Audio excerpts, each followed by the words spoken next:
ऐसा कैसे निश्चय कर लिया कि भजन नहीं हो रहा? क्यों नहीं हो रहा है? क्यों नहीं होगा? हमारा मानव जीवन वो संपूर्ण शक्ति संपन्न है जिससे भगवत प्राप्ति करनी है। बिना भजन के भगवत प्राप्ति असंभव है। भजन हमारा जीवन। आज हम सुबह साधकों से यही कहते थे, लोग जीते कैसे हैं बिना भजन के? विषय सेवन, विषय चिंतन, प्रपंच चिंतन, ये सब बन सकता है, भजन नहीं बन सकता। कैसी बात करते हो? प्रयासरत क्यों नहीं हो? इतना क्यों इंद्रिय और मन को प्रोत्साहन दे दिया विषयों के लिए कि वो भजन के लिए ना बोल दिया कि भजन ना बने तो भगवत प्राप्ति कर? किस उद्देश्य का पालन करने के लिए मानव जीवन प्राप्त किया? क्या उद्देश्य है? क्या रुपया, समाज प्रियता, मान प्रतिष्ठा, ये सब यहीं धरी रह जाएगी। इंद्रियों का दुलार, मन का दुलार, ये नरक की प्राप्ति कराएगा। हम भगवान के निज अंश हैं। हम भगवान के भक्तों के संग से अपने मन को जबरदस्ती बलात् भजन में लगाएंगे। हम अविनाशी भगवान के अंश हैं, हम क्या नहीं कर सकते? ये कैसे कह दिया कि हम भजन नहीं कर सकते? नहीं, बिल्कुल गलत। निरुत्साहित होकर ऐसे वचन ना बोलने चाहिए और ना ऐसे वचनों को सुनना चाहिए। भजन नहीं कर सकते और सब कर सकते हैं। हमारी वाणी है, बोल सकते हैं, तो राम क्यों नहीं बोले? राधा क्यों ना बोले? कृष्ण क्यों ना बोले? मृदु क्यों ना बोले? हितकर क्यों ना बोले? हाथ है तो हम परोपकार क्यों ना करें? पैर है तो हम प्रदक्षिणा क्यों ना करें? हृदय है तो हम भगवान को समर्पित क्यों ना करें? अन्य साधन सब शून्य है। भगवान का नाम जब भी अंक है। जैसे अंक रखने से शून्य 10 गुना महत्व रखता है, अंक हटा देने पर शून्य का कोई महत्व नहीं। ऐसे ही भगवत चिंतन शून्य, हर सत्क्रिया यहां से ब्रह्मलोक तक ले जाएगी, लेकिन ब्रह्मलोक भी नाशवान है। आप ब्रह्म स्तंभ पर्यंतम सर्वम मायामयम जगत सत्यम सत्यम पुनः सत्यम हरे नामयो केवलम। हमें ऐसा नहीं बोलना। आप चूंकि भजन कर रहे हैं, समाज के लिए प्रश्न है, लेकिन बिल्कुल हम इस बात को सुनना नहीं चाहेंगे कि हमसे भजन नहीं होता। भजन होता सिद्धों से है। साधक को जबरदस्ती भजन करना पड़ता है। हम अभ्यास योग युक्तेन चेतसा नान्यगामिना, हम ऐसा अभ्यास इस जन्म में करेंगे, हमारा चित्त भगवान को छोड़कर और कोई चिंतन ही न करे। अभ्यास के द्वारा सब कुछ किया जा सकता है। हम निराश, हताश, उदास ऐसे व्यक्तित्व नहीं होना चाहिए। किसी भी स्थिति में, किसी भी कार्य प्रणाली में, किसी भी क्षेत्र में निराशा हमारे अंदर नहीं होनी चाहिए। हमारे अंदर उत्साह होना चाहिए। हम रौंद के फेंक देंगे हर बाधाओं को। हम भगवान के बच्चा हैं, हम अविनाशी परमात्मा के अंश हैं। ऐसा नहीं है कि हम इंद्रियों की विलासिता और मन की भोग विलासिता में ऐसा बोल पड़े कि हमसे भजन होता ही नहीं, भजन के बिना नहीं। भगवान की प्राप्ति के लिए सुलभ मार्ग भजन है। भगवान का जितना चिंतन किया जाएगा उतना ही हम माया से हटकर भगवान के समीप होते जाएंगे। अनन्य चेता सततम यो माम स्मृति नित्य सा तस्याहम सुलभा पार्थ। भगवान उसके लिए सुलभ होते हैं जो नित्य निरंतर भगवान का चिंतन करता है। अपने चित्त को भगवान के चरणों में लगाने में परेशानी क्या है? जब युद्ध जैसा कार्य भगवान का चिंतन करते हो सकता है, तो कौन सा ऐसा कार्य है जो भगवान का चिंतन करते ना हो? हम मुख में भगवान का नाम स्मरण कर रहे हैं मधुर मधुर, और शरीर से हम चेष्टाएं कर रहे हैं, कर्म कर रहे हैं, और वो कर्म भगवान को अर्पित कर रहे हैं। हम नित्य प्रतिक्षण भगवान के नजदीक पहुंच रहे हैं। भगवान का विस्मरण करके केवल धन संपत्ति और भोगों की चाह में भटकना, ये तो दिव्य मनुष्य जीवन को व्यर्थ नष्ट कर देना है। इसलिए सबसे प्रार्थना है, ये शब्द तो आना ही नहीं चाहिए कि भजन के बिना हमारा जीवन किसी कार्य का नहीं है, हम भजन नहीं कर सकते। ये शब्द नहीं आना चाहिए कि भजन नहीं कर सकते। भजन के बिना जीवन किसी कार्य का नहीं। जब आप सुअर कुत्ता बनोगे तब भजन करोगे, जब आप पशु पक्षी बनोगे तब भजन करोगे। अरे दुर्लभो मानुषो देहो, इतना दुर्लभ मनुष्य शरीर मिला। यदि इस मनुष्य शरीर में अपने प्रभु से प्रेम न कर पाए, प्रभु को रिझा न पाए, तो और क्या है? और प्रभु के प्रेम की प्राप्ति, प्रेम मूल यह नाम है। भगवान का नाम ही प्रेम मूल है। ब्रह्म राम ते नाम बड़ वरदायक वरदान। भगवान से भी बढ़कर भगवान का नाम है। यदि हम राम राम कृष्ण कृष्ण हरि हरि राधा राधा प्रतिपल रट रहे हैं, तो भगवान हमारे हृदय में प्रकाशित होंगे। भगवान हमारे नेत्रों में जरूर वो सामर्थ्य देंगे कि इस माया का पर्दा हटाकर हम कण कण में, क्षण क्षण में भगवान का अवलोकन करें। भगवान विराजमान है। इसलिए ये निरुत्साहित करने वाली बात तो किसी की जबान में नहीं आनी चाहिए। हम प्रयास करेंगे, हो सकता है हमारा प्रयास असफल प्रयास रहे, लेकिन हम फिर प्रयास करेंगे तो 1 2 3 बार 4 बार हम किसी बार तो सफल प्रयास करने वाले बन ही जाएंगे। हमें निराशा बिल्कुल पसंद नहीं। हताश होना, उदास होना, निराश होना ये हमारे जीवन में नहीं, और ये हम मनुष्य जीवन में बर्दाश्त नहीं करना चाहते। आप लोग वहीं परास्त हो रहे हो जहां भगवान का आश्रय नहीं। क्या है, आप विचार करके देखिए, जिसकी दोनों किडनी फेल हो, डायलिसिस हो रहा हो, शरीर भीषण कष्ट से युक्त हो, हम दहाड़ रहे हैं, अभी मृत्यु हो जाए उसकी क्या परवाह। हम भगवान के जन हैं, भगवान के अंश हैं, कोई शरीर थोड़ी है। शरीर अगर कष्ट में है तो वो अपनी तरफ बना रहे, हम अपनी तरफ है। हमारा जन्म केवल इस बात को लेके बैठ जाए कि हमारी किडनी खराब, हमारा कष्ट, अब हम कुछ कर नहीं सकते। नहीं, हम हर वो कार्य कर सकते हैं जो स्वस्थ आदमी कर सकता है। हमारे में जोश होना चाहिए, हमारा में संकल्प शक्ति होनी चाहिए। वो तभी होगी जब अध्यात्म से जुड़ोगे।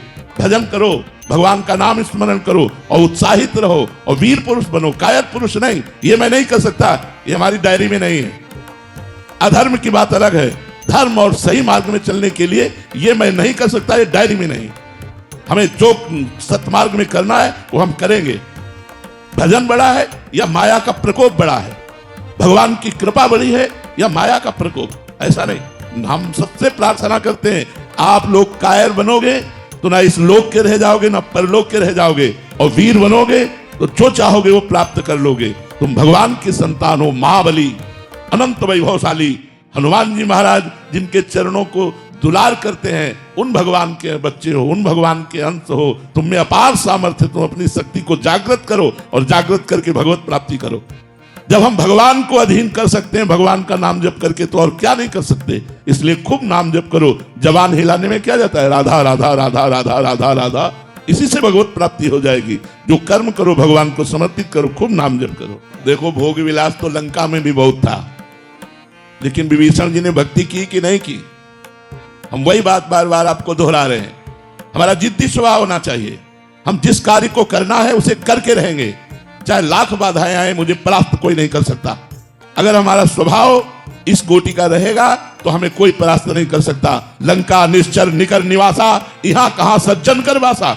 जहां एक भी सज्जन पुरुष नहीं, घोर राक्षसी प्रवृत्ति का तांडव हो रहा है, वहां विभीषण जी ने वो भक्ति की कि भगवान कह रहे, तुम सारी के संत प्रिय मोरे, धरो देह नहीं आन निहोरे। तुम्हारे जैसे संतों के लिए मैं अवतार धारण करता हूं। जब लंका जैसे क्षेत्र में भक्ति का विस्तार विभीषण जी ने अपने हृदय में कर लिया, तो हम चाहे अमेरिका में हो, चाहे हॉलैंड में हो, चाहे इंग्लैंड में, कहीं भी हो, जब हम नहीं बदलने वाले तो हमें कोई नहीं बदल सकता।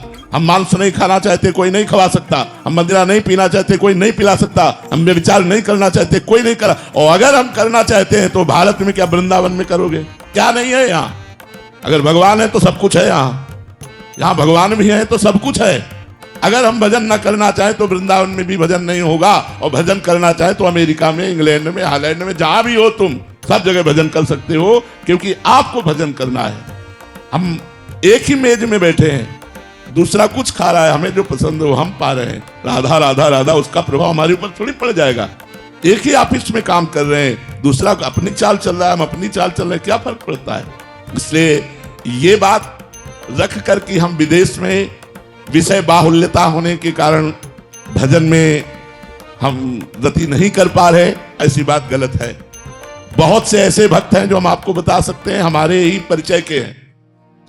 एक तो ऐसे गृहस्थ हैं जो 30-35 वर्ष की अवस्था है, रुपया पैसा सब वैभव, और उन्होंने वृंदावन में संकल्प किया, आजीवन ब्रह्मचर्य से रहूंगा, कभी कोई व्यसन नहीं करूंगा, कभी कोई गंदा भोजन नहीं करूंगा, और नियमित अष्टयाम सेवा अमेरिका में रह के कर रहे हैं। वो हर हफ्ते 10 दिन में भेजते रहते हैं इन लोगों के पास कि हमारे ये दिनचर्या चल रही, कोई त्रुटि तो नहीं हो रही, रंग बिहार इनके पास भेजते रहते। तो हम ये देख रहे हैं कि जैसी वृंदावन में भावनात्मक सेवा, ऐसी वो अमेरिका में कर रहे हैं। और अब जब आते हैं बड़े दैन्यता से रहते हैं, यहाँ साधारण अचला लगाया, साधारण कपड़ा पहनते हैं। तो हम अपनी रहनी से रहे। अगर हम अपनी रहनी से न रहे तो भारत में कम विचार हो रहा है क्या? कम व्यसन हो रहा है क्या? कम गंदगी है क्या? आप देख लो ना, नए नए बच्चों की आदतों को देखो, कहां बहती हुई चली जा रही है। तो हमें चाहिए कि किसी भी देश या किसी स्थान प्रधानता से हमारी भक्ति नहीं, हमारे उद्देश्य से हमारी भक्ति बढ़े। हम जहां भी हों अपनी भक्ति को अपने हृदय में बसाएं। हम वहां के व्यवहार को, वहां के आचरणों को अपने हृदय में ना आने दें, तो हम कहीं भी रहे हम भगवान के बनकर के खूब अच्छी तरह भगवान की भक्ति कर सकते हैं। और अगर हम भक्ति ना करें तो वृंदावन में रहकर भी भक्ति नहीं कर सकते। मैं आपसे कह रहा हूं, वृंदावन भगवान का धाम है, यहां भी रह करके वो सब कुछ हो सकता है जो बाहर हो रहा है। और अगर भक्ति करना चाहो तो बाहर में भी कर सकते हो, वो सब कुछ कर सकते हो जो वृंदावन में भक्तजन कर रहे हैं, वही आप कर सकते हो। युगल सरकार विराजमान करके उनको मंगला, उनको राजभोग, उनकी आरती, उनकी चरण सेवा, उनके पद सुनाना, नाम जप करना, भगवान के भक्तों के चरित्र पढ़ना, क्या नहीं कर सकते हो। तो इसलिए हमें ये भी बात पसंद नहीं कि हम किसी देश का हवाला दे करके अपने जीवन को व्यर्थ जाने दें। नहीं, हमारा उद्देश्य मजबूत है, तुम चाहे जिस देश में रहे, चाहे जिस प्रांत में रहे, चाहे जिस जगह में रहे, हमारी भक्ति में कोई असर आने वाला नहीं। अगर हमारा उद्देश्य सही नहीं है तो भक्ति क्षेत्र जहां भक्ति नृत्य कर रही, वृंदावन में भी भक्ति नहीं कर सकते। उद्देश्य ठीक होना चाहिए हमारा। हमारे ऊपर भगवान की कृपा हुई है तब हम भक्ति मार्ग में कदम रखा है। अतिशय कृपा राम की हुई, पाव देह या मार्ग सोई। तो फिर अहंकार क्यों आप थोड़ी कर रहे हैं। भगवान आपके ऊपर कृपा करके आपको भक्ति का मार्ग दिया, भक्ति करने की शक्ति दी, भगवान का नाम कृपा करके आपकी जिह्वा पर चल रहा है, तो अहंकार क्यों। अविवेक के कारण अहंकार बढ़ता नहीं, तो विवेक धारण करो तो अहंकार किस बात का। हम क्या कर सकते हैं, हमें जो पावर है वो भगवान का दिया हुआ है, तो हम व्यर्थ में अहंकार क्यों करें। हमें जो सतमार्ग मिला है भगवान का दिया हुआ है, हम जो भक्ति कर रहे हैं भगवान के द्वारा दी हुई कर रहे हैं, हमारे ऊपर भगवान की असीम कृपा है, ये सोचना चाहिए। अहंकार करने की जरूरत क्या है। अहंकार से तो पतन हो जाएगा। अहंकार भगवान को पसंद नहीं। अहंकार अज्ञान के कारण हो रहा है, उसको हटाइए। भगवान की कृपा है, आपके द्वारा जो भक्ति हो रही है, हाँ बिल्कुल, अगर अहंकार रखेंगे तो जो हो रही है वो भी छूटती चली जाएगी और काम क्रोध आदि आपके ऊपर हावी हो जाएंगे और गिर पड़ोगे। जिसने जिसने अहंकार किया उसे मुंह की खानी पड़ी। अहंकार का त्याग करो, अहंकार ठीक नहीं है। जीवन का उद्देश्य भगवत प्राप्ति, और भगवत प्राप्ति का जब लक्ष्य बना लोगे तो अपने आप चलने लगोगे। लक्ष्य में बड़ी भारी ताकत होती है। जो हमारा लक्ष्य बन जाता है कि हमको ऐसे चलना है, हमको अमुक जगह पहुंचना है, तो हम में पावर आ जाता है। लक्ष्य में पावर है। प्रिया प्रीतम की प्राप्ति करनी है, भगवत प्राप्ति करनी है, तो यही तुम्हें धर्म से चलना सिखा देगा। जब हमारा लक्ष्य भोग होते हैं और हम भक्ति करते हैं तो नाटक बन जाती है, और जब हम भोगों में होते हैं और लक्ष्य भक्ति होती है तो हमारी वही भक्ति प्रकाशित हो जाती है। हमारी बात को समझना। चक्रवर्ती सम्राट महाराज अम्बरीश समस्त भोगों के बीच में रहते हुए भगवान की अनन्य भक्ति के द्वारा ऐसे रिझा लिया कि सुदर्शन चक्र उनकी सुरक्षा में रहता था। अंगरक्षक के रूप में सुदर्शन भगवान स्वयं रहते थे। तो जब चक्रवर्ती सम्राट से ऐसी भक्ति हो सकती है तो आप दो चार परिवार वाले अपने घर में रहकर क्यों भक्ति नहीं कर सकते। भगवान की भक्ति बहुत कृपामयी है। सुख, शांति, आनंद, परमानंद इसी जन्म में भगवत प्राप्ति, ये सब भक्ति के द्वारा हो जाएगा। बस हमको चाहिए कि हम लगे रहें भगवान के चरणों में, नाम जप करते रहें, सदग्रंथों का पाठ करते रहें, संत जनों की वाणी सुनते रहें, अवसर मिले तो परोपकार कर दें। इसी से हमारे धर्म का पालन होगा और लक्ष्य दृढ़ हो जाने पर हमें भगवत प्राप्ति निश्चित होगी। हमारा लक्ष्य हो जाए कि मानव जीवन व्यर्थ नहीं जाने देंगे, इसी जन्म में हम भगवत प्राप्ति करेंगे। कुछ भी हो जाए, हम 100 बार गिरे, 1000 बार गिरे, तो भी हमारा जिद्दी स्वभाव यही कहेगा, मैं परास्त नहीं होऊंगा, मैं आगे बढ़ूंगा, मैं भगवान की शरण तक जाऊंगा, तो निश्चित भगवान की प्राप्ति हो जाएगी। इसमें बिल्कुल निराशा नहीं आनी चाहिए।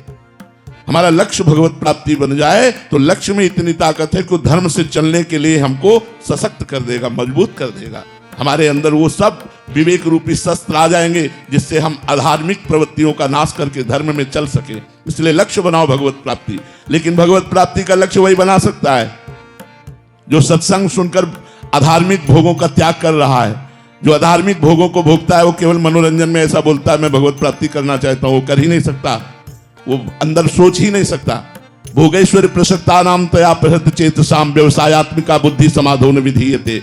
भोग और ईश्वर में जिसका चित्त अपहृत हो चुका है वो संकल्प ही नहीं कर पाता कि इस जन्म में मुझे भगवत प्राप्ति करनी है। इसलिए अधार्मिक भोगों का त्याग करके धर्म में विषयों का सेवन करते हुए, भगवान नाम जप करते हुए, सत्संग सुनते हुए हम अपना लक्ष्य दृढ़ करें कि इसी जन्म में मुझे भगवत प्राप्ति करनी है, तो मैं धर्म से चल सकता हूं, क्योंकि भगवत प्राप्ति धर्म से होती है। एक बार भर नेत्र भगवान को देख लेना, ये सत्य है। भगवान को देख लेना। जो लोग कहते हैं मृत्यु सत्य है, वो खुद जानते ही नहीं मृत्यु तो असत्य है। किसकी मृत्यु होती है? आत्मा अजर अविनाशी है, पंचभूत पंचभूत में मिल गए, कोई नहीं मरा। मरा कौन? कोई नहीं मरा। बोले मृत्यु सत्य है। मृत्यु कहां से सत्य है? किसकी मृत्यु सत्य है? आत्मा तो अविनाशी अजर अमर है, उसे कभी मरना नहीं होता। और पंचभूत पंचभूतों में मिल गए तो मृत्यु किसकी हुई? किसी की नहीं। तो सत्य क्या है? भगवान, भगवान का भजन। उमा कहाऊं मैं अनुभव अपना, सत्य हरि भजन जगत सब सपना। सत्य है भगवान। अगर भगवान का भजन हो रहा है तो आपका सत्य में जीवन जा रहा है। अगर भगवान से विमुख हो तो भोग में जीवन, नरक में जीवन है, मृत जीवन है, मृत जीवन। जिन हरि भगति हृदय नहीं आनी, जीवित सब समान ते प्राणी। वो मुर्दे के समान जिंदा माना जाता है जिसके हृदय में भगवान का स्मरण नहीं चलता, भगवान नाम जप नहीं हो रहा हो। व्यर्थ जीवन है। मरोगे तो क्या लाद के ले जाओगे? बिल्डिंग, बैंक बैलेंस, परिवार, रिश्तेदार, नातेदार, तुम्हारा शरीर भी यहीं भस्म हो जाएगा। 4 दिन की चांदनी देखो, 40 वर्ष व्यतीत हो गए, 50 वर्ष व्यतीत हो गए, पता नहीं चला। अब पता नहीं कितनी श्वासें हैं, उनमें भी कौन सा रोग आने वाला है। कैंसर आ जाए, क्या आ जाए, क्या परेशानी आ जाए, और उस समय भगवान का भजन कर पाएंगे क्या? अभ्यास नहीं किया स्वस्थ में रहकर भजन करने का, तो अस्वस्थ अवस्था में फिर भजन नहीं होता। इसलिए यावत स्वस्थ मिदम कलेवरम यावत च दूरे जरा।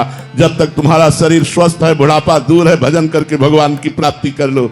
नहीं तो फिर अगर इस जन्म को व्यर्थ में नष्ट कर दिया तो अगला जन्म पता नहीं, नाली का कीड़ा बने, भूत बने, प्रेत बने, क्या बने, कुछ भरोसा नहीं हमारे कर्मों का। जब इतना बड़ा महात्मा एक हिरन के चिंतन में अगला जन्म हिरन का पा सकता है, तो हम लोग सुअर कुत्ता बन जाए तो कौन सी बड़ी बात है। इसलिए होश में निरंतर भगवान का स्मरण करते हुए ये बात समझ लो कि हर श्वास, हर मिनट, हर घंटा, हर प्रहर, हर दिन, हर मास, हर वर्ष वही सत्य है जिसमें भजन किया गया, भगवान से चित्त को जोड़ा गया। और अगर भजन नहीं किया गया तो हर श्वास व्यर्थ जा रही है, हमारा समय व्यर्थ जा रहा है। इसलिए सत्य है भगवान और भगवान का भजन।